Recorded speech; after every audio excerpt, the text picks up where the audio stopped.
يأتي في موضوع التعازي. هل سن النبي صلى الله عليه وسلم التعازي إذا مات ميت يأتي الناس يعزون أهل الميت؟ النبي مات له قرابة، قتل عمه حمزة ولا جلس للتعازي،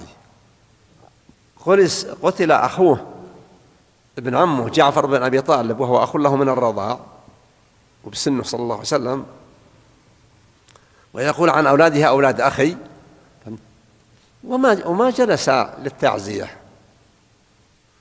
مات من بناته كم واحدة في حياته صلى الله عليه وسلم ولا جلس للتعازي. مات ولده إبراهيم في المدينة من الجارية التي أهداها إليه مقوقس مصر وما جلس للتعازي.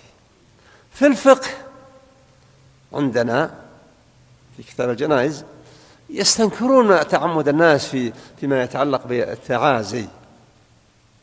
أما إذا صلوا على المقبرة وعزى بعضهم بعض هذا إن شاء الله لا حرج فيه.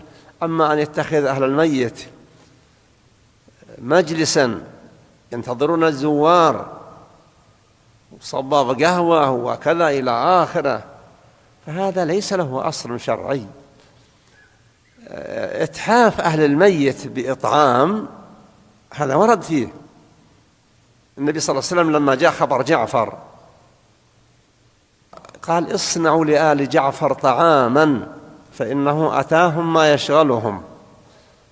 صنع الطعام لأهل الميت لانشغالهم بخبر موت ميتهم هذا سنة، لكن لا يكون على أساس وليمة وكراسي وميكروفونات وما إلى ذلك، لا، إنما تكون على بقدر من البساطة على قدر الحاجة.